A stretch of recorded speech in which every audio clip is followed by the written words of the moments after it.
my channel. Today I will be sharing with you guys my Air Force journey, where I am right now, and the process of how to get this far. But before we get into this video, let's cover the basic. My name is Javan Benjamin, and I'm currently in the United States Air Force Delayed Entry Program.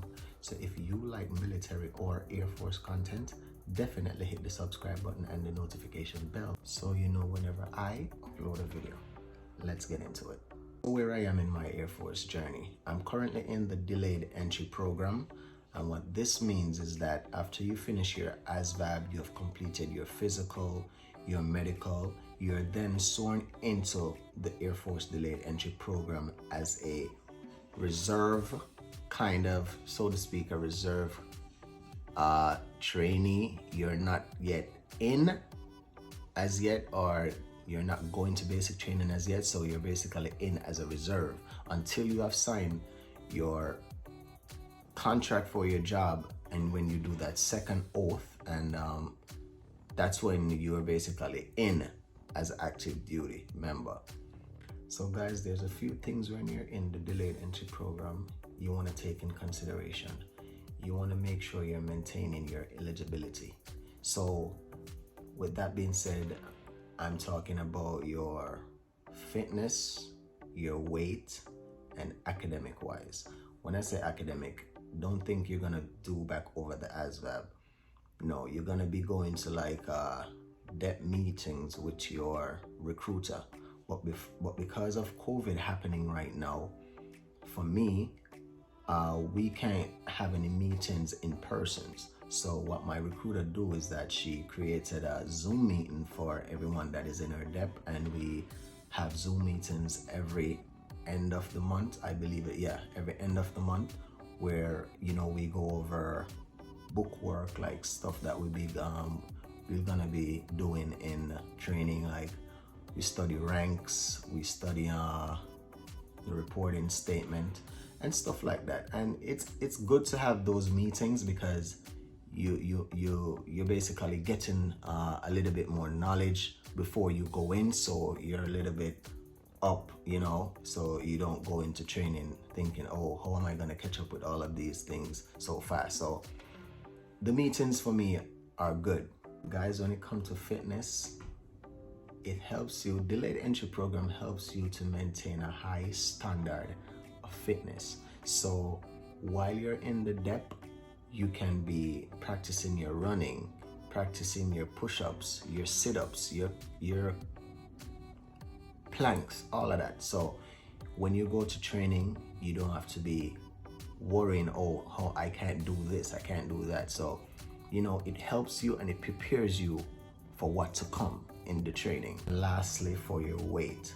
So guys, if you're in DEP and your weight is like up here and you're supposed to be here, please guys, start eating less. For me, what I did, I'm in a good weight class for my height and everything, but guys, if you're all the way up there, try eating less, try getting up, going to the gym, going for a morning walk, run, kind of go on a little diet so you can fall down back to here where your recruiter wants you to be. And guys, if you're all the way down here and you need to be here, I suggest you start hitting those fast food spots. So you can get your weight all the way back here. Also guys, try to maintain being a good law-abiding citizen. For those of you guys who are working already, fine. For those who are not, while in DEP, try to find a part-time job, or signing up for some voluntary service, so you guys don't have to be out there in the street, hanging out, partying, drinking. Not saying you can't drink, but to be on the safe side, so you don't have to be out there 24/7. Just do one of these things. Also guys, online classes guys, and you should be fine. So the duration that you can be in DEP for, I believe it's up to a year. That's how, with the discretion of your recruiter. For me, I've been in for 5 months now. You can leave sooner, I believe, if you should contact your recruiter and ask for quick ship.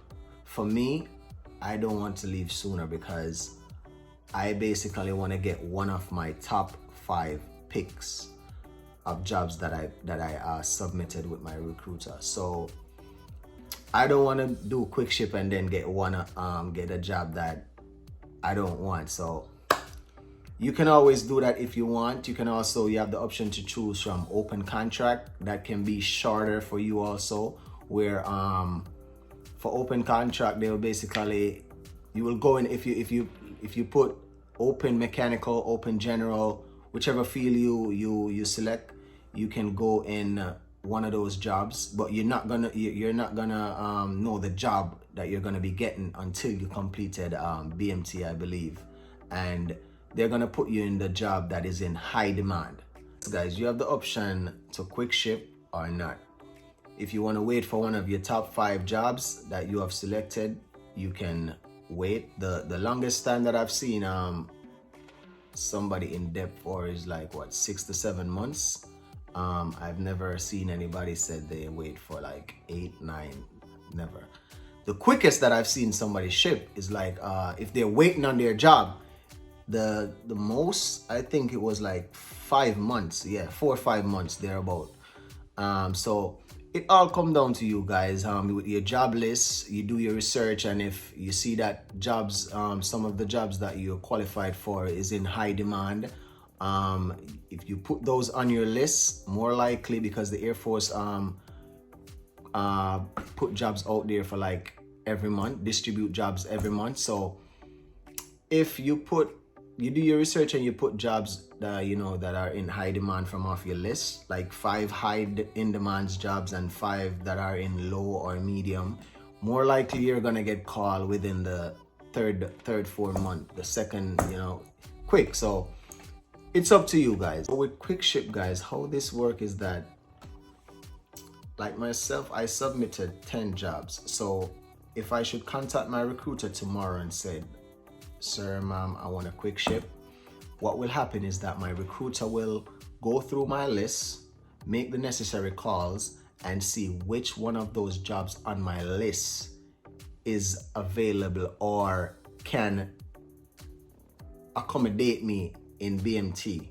Like if somebody, a depth member of hers say, okay, then he doesn't want that job no more. No, he doesn't, stuff like that. Then it will narrow down to me, and then she will say, okay, Mr. Benjamin, we have this job for you on your list.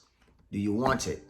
Guys, that's why I said to you earlier before in my previous video, make sure you always put down jobs that you're going to be comfortable doing, because now she can give you any job off your list. You're not going to know which job it is. So guys, as I said, and also, if none of those jobs on your list is not available, what your recruiter can do is that she can go through jobs that weren't on your list. She can look which one is available and in high demand, and then she can offer that job to you. However, you can refuse that job. You can turn that job down and say, okay, ma'am, sir, I don't want that job. I will continue to wait in depth. And so she will say, okay, then fine, because that job wasn't on your list. So you can turn that one down. The ones that you submit, those ones you can't turn them down, because those ones were on your list. You made that list and submitted it to her or to him. Okay guys, let me rephrase myself. You can refuse a job that you submitted on your list, but bear in mind, doing so can delay your process even longer. Why? Example, I have 10 jobs on my list, and say for instance, my 10th choice, I just put a job there to fill the space because I didn't know what else to do or which other job I'll be interested in. So I just put that job right there to fill the gap. And if my recruiter should call me and say, okay, Mr. Benjamin, I have selected you for your 10th choice. And then I'm gonna be like, oh, my 10th choice. Isn't that job that I didn't want? And she'd be like, or he would be like, so should I book you for this job, Mr. Benjamin? Do you want it? And if I refuse that job, he or she can do one of two things. One, she can either kick me out of her delayed entry program, or two, I will be waiting a longer time. So I'm in the depth now for 5 months. I can be in there for even longer, for God's know when. Because no, she's gonna say that, she's gonna be thinking that, oh, I'm wasting her time and I'm wasting my time, because if I choose a job and put it on my list, she's expecting me to accept that job.